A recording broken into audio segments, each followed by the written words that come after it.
बरखा एक 12 साल की छोटी बच्ची थी जो अपनी माँ के साथ एक छोटे से घर में रहती थी। उसकी माँ घरों में झाड़ू पोछा लगाने का काम किया करती थी। बरखा एक बहुत ही समझदार और होनहार विद्यार्थी भी थी। सर्दियों का समय था। बरखा को स्कूल के लिए स्वेटर की भी जरूरत थी। उसने अपनी माँ से कहा, माँ, आज मेरी टीचर ने कहा है कि कल से स्कूल का स्वेटर पहन कर आना है। ये रोजाना तुम घर का फटा हुआ स्वेटर पहन कर आ जाती हो। बस बेटा, एक दो दिन और ऐसे स्कूल चली जा। मेरी मालकिन मुझे पैसे देगी तो मैं तेरे लिए स्वेटर ले लूंगी। माँ, फिर मैं स्कूल नहीं जाती। 2 दिन की छुट्टी कर लेती हूँ। मुझे अच्छा नहीं लगता है। स्कूल में सब बच्चों के सामने जब टीचर मुझे इस तरह की बातें बोलती है। अगले दिन सुबह बरखा की माँ काम पर चली जाती है। बरखा बाहर अपना आंगन साफ करते हुए गली में खेल रहे बच्चों को देख रही थी कि तभी एक औरत गोभी बेचने के लिए आवाज लगा रही थी, गोभी ले लो, गोभी, गोभी ले लो, गोभी, ताजी ताजी गोभी, अभी अभी खेत से तोड़ कर लाई हूँ, ताजी ताजी गोभी। बाबा के बिना हम लोग कितने परेशान हैं। जब वो थे तो कैसे सब्जियां लेकर आया करते थे। अब माँ एक दो घरों में काम करती है, इतना पैसा ही नहीं हो पाता। वहां से कुछ बचा खुचा मिलता है, वही लाकर मुझे दे देती है। ताजी सब्जी खाए हुए कितने दिन हो गए।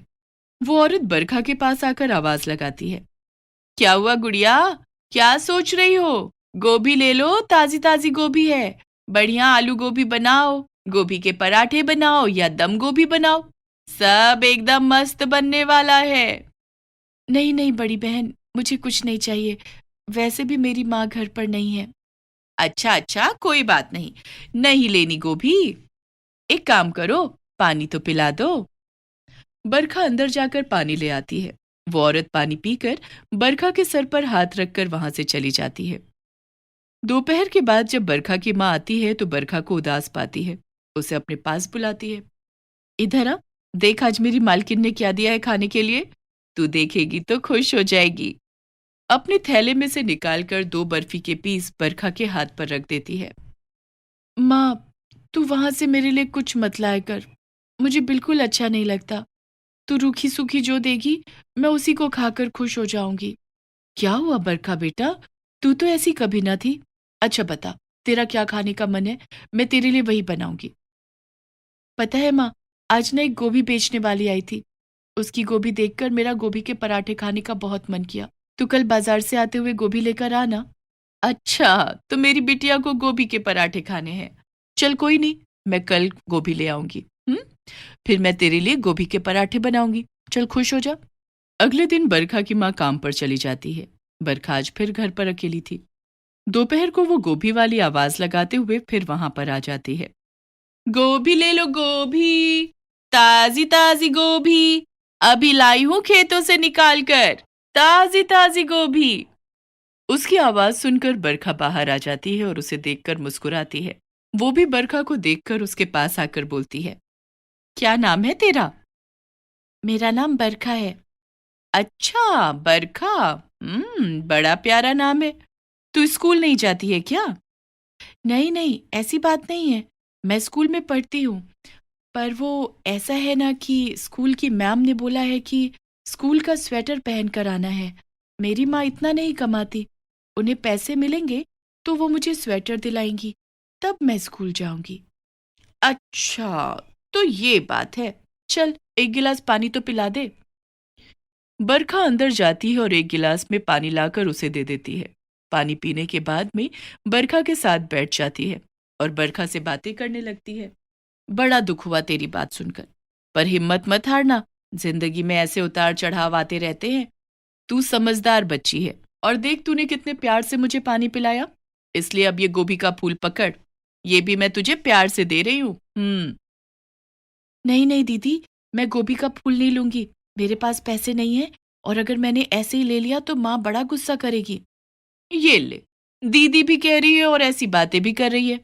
मैं प्यार से दे रही हूँ, अम्मा को बता देना। चल देर हो रही है, मुझे गोभी बेचने जाना है। बरखा गोभी का फूल ले लेती है। वो औरत बरखा के गालों को प्यार से छूती है और वहां से चली जाती है। बरखा गोभी का फूल लाकर अंदर रख देती है। शाम को जब उसकी माँ आती है, अरे ये गोभी, मेरे दिमाग से तो उतर ही गया कि तेरे लिए गोभी खरीदनी थी। आज पराठे बनाने हैं ना? हाँ माँ, मैंने बताया था ना वो गोभी वाली आज भी आई थी, तो ये गोभी का फूल देकर गई है। बरखा बेटा, ऐसे किसी से चीज नहीं लेनी थी। अब वो कल आए तो उसे पैसे दे देना। मैं तो बस टेंशन टेंशन में ही आज भूल गई कि तेरे लिए गोभी लानी थी। क्या हुआ माँ? आज तो बहुत उदास लग रही है। हाँ बेटा, आज मैं बहुत उदास हूँ। मेरी मालकिन, उसके पति का ट्रांसफर दूसरे शहर में हो गया है। वो लोग यहाँ से जा रहे हैं। अब मुझे कहीं और काम देखना होगा। समझ में नहीं आ रहा कि तेरे लिए स्वेटर लेकर आऊं या इन पैसों को बचा कर रखूं। माँ, तुम पैसों को बचा कर रखो। मैं कल स्कूल जाकर अपनी टीचर से बात करती हूँ।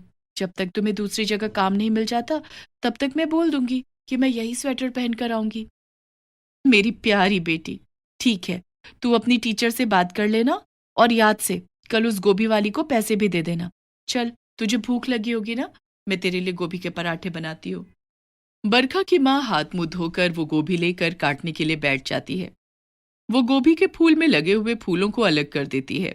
तभी वो डर कर खड़ी हो जाती है, क्योंकि जितने भी गोभी के फूल में से उसने उसके फूल अलग करे, वो एक और गोभी बन गई और वो फूल वापस साबुत बन गया। बरखा, बरखा इधर आ, देखिए क्या जादू हो रहा है। बरखा रसोई से भागकर आती है और देखती है कि वहां चारपाई पर गोभी के फूल ही फूल रखे हुए हैं। पर वो गोभी जो बरखा को मिली थी, वो थाली में वैसे ही साबुत रखी है। इतनी सारी गोभी, ये कहाँ से आई माँ? देख, यह क्या चमत्कार हो रहा है। ये गोभी जो तू लेकर आई थी, देख, मैं इसको तोड़ूंगी और इसमें से और गोभियां बन जाएगी। वो फिर उस गोभी के फूलों को अलग करती है और हर फूल वापस एक अच्छी ताजी गोभी में बदल जाता है और उस औरत की दी हुई गोभी वापस साबुत गोभी बन जाती है। माँ, ये तो सचमुच में जादुई गोभी है। देखो तो, हमारे पास में कितनी सारी गोभी हो गई। हम तो इन्हें बेच सकते हैं। रुक, पहले मैं इन गोभी को तोड़कर देखती हूँ। कहीं ऐसा ना हो इनमें से भी और गोभी बन जाए। वो गोभी का एक फूल लेती है और उसके टुकड़े करती है, लेकिन वो भी वैसी ही रहती है। लेकिन जो उस औरत ने दी थी, वो गोभी बार बार साबुत गोभी बदल जा रही थी। दोनों माँ बेटी बहुत खुश हो जाती हैं। वो उस गोभी को उठाकर रसोई में रख देती है। बाकी गोभी को सुबह बेचने के लिए कोने में रख देती है।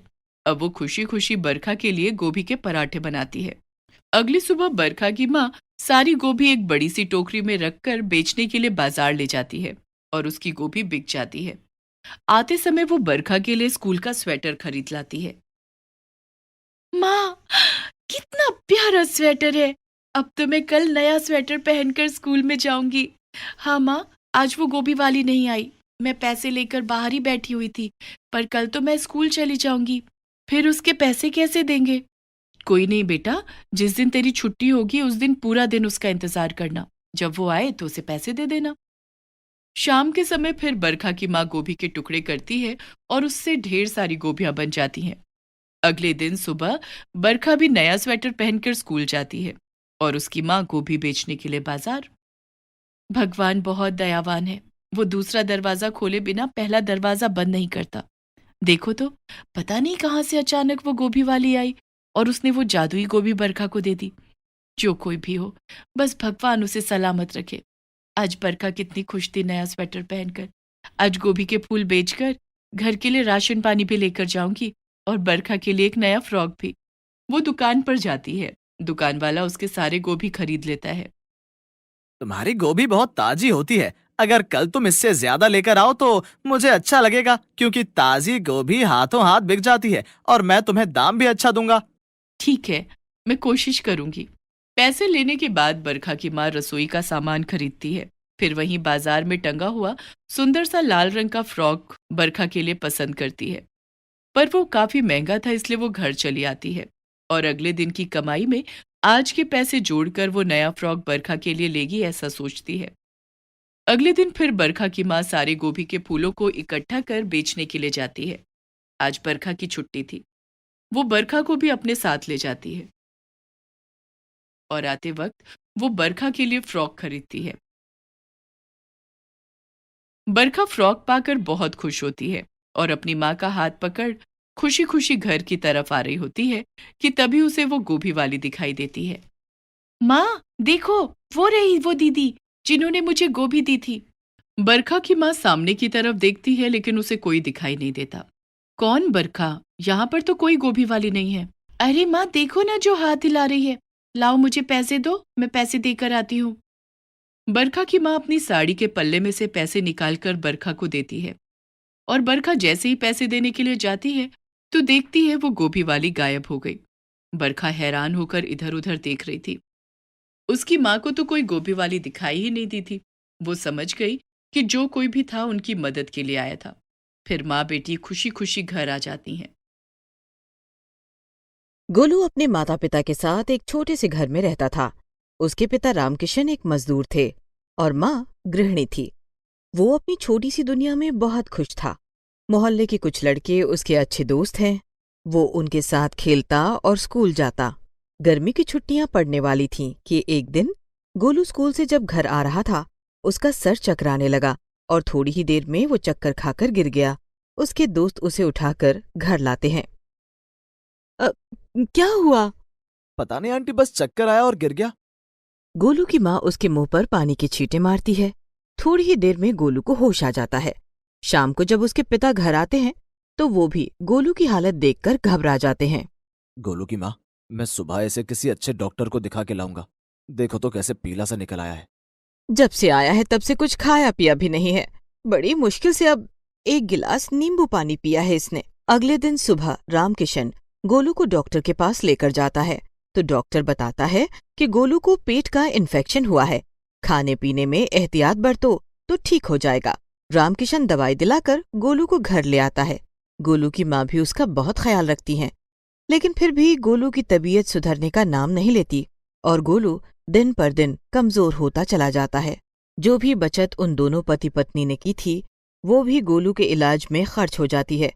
उनकी आर्थिक हालत इस वक्त काफी खराब थी। एक दिन, माँ, गोभी के पराठे बना दो।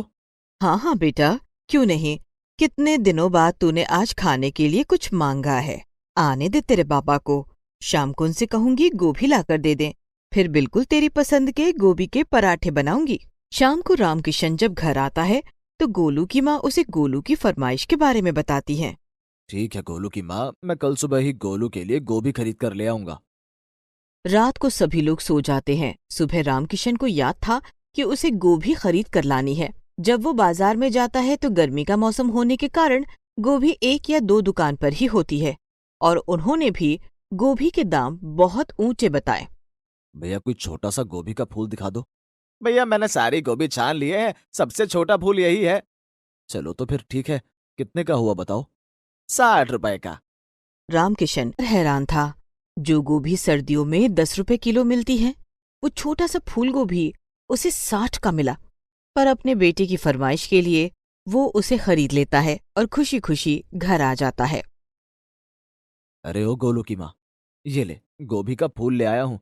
जल्दी से गोभी के पराठे बनाकर गोलू को खिला। माँ जल्दी बना दो, बहुत तेज भूख लगी है। बस बेटा 10 मिनट इंतजार कर ले, अभी गोभी के पराठे बनाकर लाती हूँ तेरे लिए। गोलू की माँ गोभी को पानी से अच्छे से धो लेती हैं और फिर कद्दूकस करने के लिए जैसे ही वो कद्दूकस पर गोभी लगाती हैं, वो भी बोल पड़ती है, अरे अरे अरे मुझे छोड़ दो। गोलू की माँ के हाथ से गोभी झटक कर दूर गिर जाती है और ये देखकर गोलू की माँ डर जाती है। बाल बाल बच गई, तुमने तो मुझे मार ही डालना था। कौन हो तुम? मैं जादुई गोभी हूँ। तुमने मुझे अभी अभी पानी से नहलाया तो मुझे बहुत अच्छा लगा। मैं अभी उसे सोच ही रही थी कि तुमने मुझे कद्दूकस पर रख दिया। तुम तो मेरी जान ही ले लेती। मुझे माफ करना, तुम अगर जाना चाहती हो तो चली जाओ। नहीं, मुझे कहीं नहीं जाना, और वैसे भी मैं अपनी मर्जी से कहीं नहीं जा सकती। मुझे यहाँ पर भेजा गया है तो इसका मतलब है तुम लोगों को मेरी बहुत जरूरत है। अब भेजा गया है? भला तुम्हें किसने भेजा है? मेरी एक जादुई दुनिया है। वहां पर हम लोगों को कभी कभी कुछ काम दिए जाते हैं जिसमें हमें पृथ्वी पर आकर कुछ लोगों की मदद करनी होती है जो बहुत ही जरूरतमंद होते हैं, और लगता है इस बार तुम्हारे परिवार की मदद के लिए मुझे भेजा गया है। लेकिन तुम्हें तो मेरे पति बाजार से खरीद कर लाए हैं। हाँ, क्योंकि मैं सीधे तौर पर तुम्हारे घर नहीं आ सकती थी तो कोई न कोई जरिया बनाना ही था। अच्छा, ये सब तुम छोड़ो, मुझे थोड़ी सांस लेने दो और फिर मुझे बताना कि तुम्हें क्या क्या परेशानियां हैं। मैं तुम्हारी सारी परेशानियां खत्म कर दूंगी। फिर जादुई गोभी आराम से गहरी गहरी सांसें लेने लगती है। आह, आह, अच्छा, तो अब बताओ क्या परेशानी है तुम्हें? अभी गोलू की माँ कुछ बोलने ही वाली थी कि रामकिशन रसोई में आ जाता है। अरे गोलू की माँ, क्या कर रही हो? अभी तो गोभी का पराठा नहीं बनाया। गोलू कब से इंतजार कर रहा है। कैसे बनाती गोभी का पराठा? जो गोभी तुम लेकर आए हो वो तो बोलने वाली गोभी है। पागल हो गई हो क्या? भला वो भी कभी बोलती है? पता नहीं पागल हूं या नहीं, तुम खुद ही देख लो। रामकिशन गोभी की तरफ देखता है। मैं जादुई गोभी हूँ। ये देखकर रामकिशन भी डर जाता है। फिर जादुई गोभी बोलती है, अगर तुम दोनों इसी तरह मुझे देखकर डरते रहे तो सारा समय ऐसे ही खराब हो जाएगा। मैं आज शाम तक के लिए तुम्हारी सारी परेशानियां खत्म कर सकती हूँ। अब जल्दी जल्दी बताओ मुझे कि तुम लोगों को क्या क्या परेशानियां हैं। ये मैं क्या देख रहा और सुन रहा हूँ? क्या तुम सच में हमारी सारी परेशानियां खत्म कर दोगी? हाँ बिल्कुल, आज तक जो भी तुम्हारी परेशानी है वो सब मैं खत्म कर दूंगी। तभी गोलू की माँ हाथ जोड़कर गोभी के सामने बैठ जाती है। जादुई गोभी, हमारा एक ही बेटा है गोलू, जो बहुत समय से बीमार है। तुम उसको भला चंगा कर दो और उसको गोभी के पराठे खाने का बहुत मन है। बस इसीलिए मैं तुम्हें कद्दूकस करने जा रही थी। उसके लिए गोभी के पराठे भी ले आओ। ठीक है, तुम्हारा बेटा अब बिल्कुल ठीक है। और तभी वहां पर थाली में गोभी के पराठे आ जाते हैं। ये देखकर गोलू की माँ बहुत खुश हो जाती हैं। गोलू भी अब भला चंगा दिखाई दे रहा था। वो अपनी माँ के हाथ से थाली लेकर गोभी के पराठे खाने लगता है।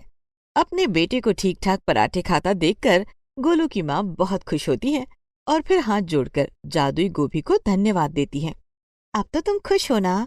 और बताओ तुम्हें क्या चाहिए? देखो जादुई गोभी, हम इंसानों की जरूरत इतनी ज्यादा होती है जो कभी भी पूरी नहीं हो सकती। लेकिन अगर तुम हमारी मदद करना चाहती हो तो हमारे हालात बहुत अच्छे कर दो। कोई ऐसा काम मैं शुरू कर सकूं जिससे हमें हमेशा मुनाफा होता रहे, मेरा परिवार खुशहाल रहे। और तुम बताओ गोलू की माँ, तुम्हें क्या चाहिए? बस मुझे भी यही सब चाहिए कि हमारा परिवार हमेशा सुखी रहे, हमारे परिवार को कभी भी कोई तकलीफ ना हो। और तुम बताओ गोलू, तुम्हें क्या चाहिए? आपने मुझे बिल्कुल ठीक कर दिया है। बस अब मैं कभी बीमार ना पड़ूं, क्योंकि मेरे बीमार होने पर मेरे माता पिता दोनों बहुत परेशान थे और अब मैं पढ़ लिख कर बड़ा होकर उन दोनों की मदद करना चाहता हूँ। तुम लोग कितने अच्छे हो, तुम तीनों एक दूसरे के लिए जीते हो। तो ठीक है, मैं तुम तीनों की ही ख्वाहिशें पूरी कर दूंगी। तभी वहां पर बदलाव होने शुरू हो जाते हैं। गोलू का घर अब एक सुंदर घर में तब्दील हो जाता है। सबके कपड़े सुंदर सुंदर हो जाते हैं। घर में खाने पीने का सारा सामान भर जाता है। उनके घर की अलमारियां रुपए, पैसे और गहनों से भर जाती हैं। सब कुछ धीरे धीरे बदलता जा रहा था। गोलू की माँ और रामकिशन तीनों ही हैरानी से सब कुछ बदलाव होते हुए देख रहे थे। जब सब हो जाता है तो जादुई गोभी बोलती है, मुझे लगता है इतना कुछ बहुत होगा तुम तीनों के लिए। बाकी जैसा कि रामकिशन ने कहा है, इंसानी जरूरतें कभी पूरी नहीं हो सकती, तो उनका तो मैं कुछ नहीं कर सकती। जितना मेरे बस में था वो सब मैं कर चुकी हूँ। तुमने तो हमारी उम्मीद से भी ज्यादा कर दिया। मैं किन शब्दों में तुम्हारा धन्यवाद करूं, समझ नहीं आ रहा। हमारे लिए ये बहुत है। अब हम हमारा व्यापार शुरू करेंगे और अपने काम को आगे बढ़ाएंगे। हाँ, ये सब बहुत है हमारे लिए। तुम्हारा बहुत बहुत धन्यवाद। तुमने मेरे गोलू को अच्छा कर दिया, इससे बड़ी बात तो कोई हो ही नहीं सकती। मैंने अपने बेटे को कितने दिनों बाद अच्छा और खुश देखा है। चलो अच्छी बात है, तुम लोग मेरे काम से खुश हो। अब मेरा काम खत्म होता है, मैं यहाँ से जा रही हूँ। तुम लोगों से मिलकर अच्छा लगा। हमेशा इसी तरह प्यार से रहना। ये कहकर जादुई गोभी गायब हो जाती है। रामकिशन, गोलू की माँ और गोलू तीनों बहुत खुश थे। अगले दिन से गोलू अपने दोस्तों के साथ स्कूल जाना शुरू कर देता है। गोलू की माँ जैसे पहले घर संभालती थी वैसे ही अभी घर संभाल रही थी और रामकिशन अपने लिए एक नया व्यापार शुरू कर लेता है। देखते ही देखते समय बीतने लगता है। रामकिशन को व्यापार में बहुत मुनाफा होता है। गोलू भी बड़ा हो जाता है। अपनी पढ़ाई खत्म कर वो भी अपने पिता के साथ व्यापार में हाथ बटाने लगता है। रामकिशन और गोलू दोनों ही जरूरतमंदों की मदद के लिए हमेशा तैयार रहते थे। कि तभी एक दिन गोलू की माँ सबके लिए खाना बना रही थी कि तभी उन्हें एक आवाज सुनाई देती है। हैं? ये आवाज तो जानी पहचानी सी लग रही है। सही पहचाना, कैसी हो? अरे, तुम हो जादुई गोभी। मैं अच्छी हूँ, तुम बताओ, तुम कैसी हो? आज इतने सालों बाद? हाँ, आज बहुत समय बाद किसी की मदद के लिए आई थी। सोचा उन सब से भी मिल चलो जिनकी कभी न कभी पहले मदद की है। बहुत अच्छा किया, मुझे बहुत अच्छा लग रहा है। कोई परेशानी तो नहीं है ना? नहीं नहीं, तुम्हारी मदद से अब सब कुछ बहुत अच्छा है। तभी गोलू और रामकिशन भी आ जाते हैं। वो भी जादुई गोभी से मिलकर बहुत खुश होते हैं। तुम सब बहुत अच्छे हो जो तुमने पैसों का सही इस्तेमाल किया और अपनी मेहनत से एक सफल व्यवसाय बनाया। जादुई गोभी, जो तुमने हमारे लिए किया वो हम कभी नहीं भूल सकते। तुम्हारी ही वजह से आज मैं इतना सफल व्यापारी बन पाया, और फिर तुमने मेरे बेटे को भी नया जीवन दिया है। और जादुई गोभी उन सब से मिलकर वापस चली जाती है और वो तीनों खुशी खुशी जीवन बिताने लगते हैं।